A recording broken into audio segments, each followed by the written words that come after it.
nak mata adik gagal. Kena mata.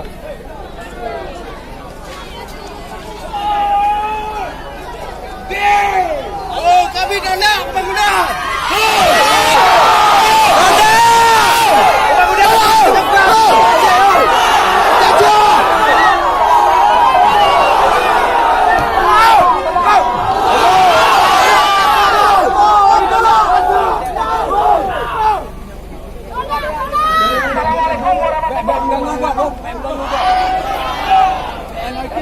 Hidup rakyat! Hidup rakyat betul mata!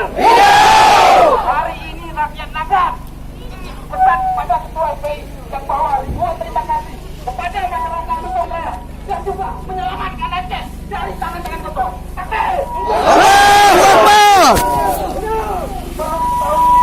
Bapak-bapak polisi hari ini juga bersama kita.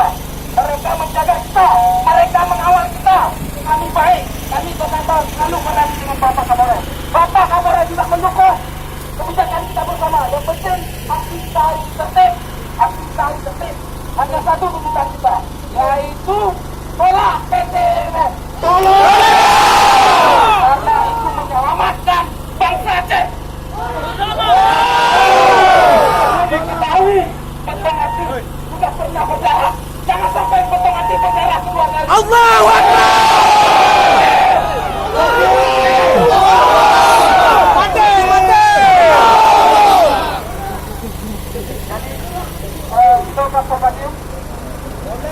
Menjalankan cara dulu. Karena aku tidak mau usahakan kadang utang loh.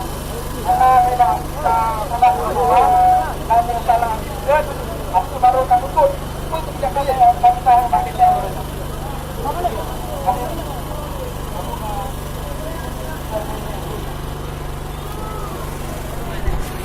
Assalamualaikum warahmatullahi wabarakatuh. Waalaikumsalam. Alhamdulillahirrahmanirrahim. Wassalatu wassalamu ala asyrafil anbiya'i wal mursalin wa ala alihi wa sahbihi ajma'in.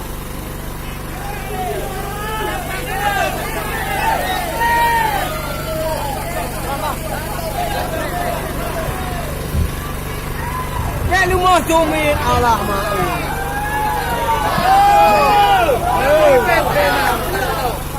Allahu Akbar. Allahu Akbar. Allahu Akbar. Alhamdulillah, pada hari yang berbahagia ini ditanya bersama-sama sampaikan kepada DPR terkait dengan keinginan kita untuk bahawa PT EMM haram menginjak tanah betul batu.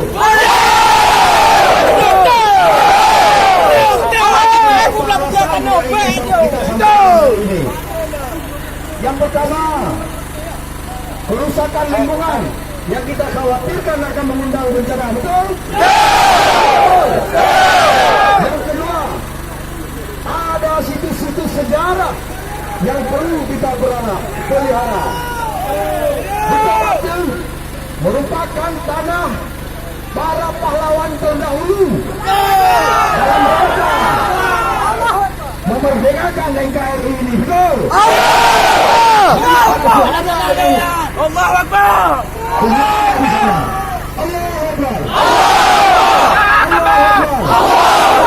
FPI Nagan Raya semalam sudah menyampaikan mereka kedatangan masyarakat betul hati kepada pimpinan FPI Aceh bahawa kita sudah sepakat untuk menolak keberadaan perusahaan-perusahaan asing yang ada di Aceh. Betul?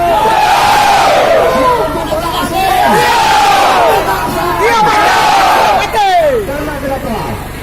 Kita masih punya waktu untuk menunggu daripada orang-orang kita Aceh yang akan mengambil sendiri apa kita. Betul? Kalau orang asing mengambil kekayaan Aceh, kita khawatir mereka tidak menjaga seutuhnya. Mereka hanya menjarah kekayaan dan meninggalkan bencana. Betul? Ini yang dapat kami sampaikan dan kita mintakan kesediaan sikap dari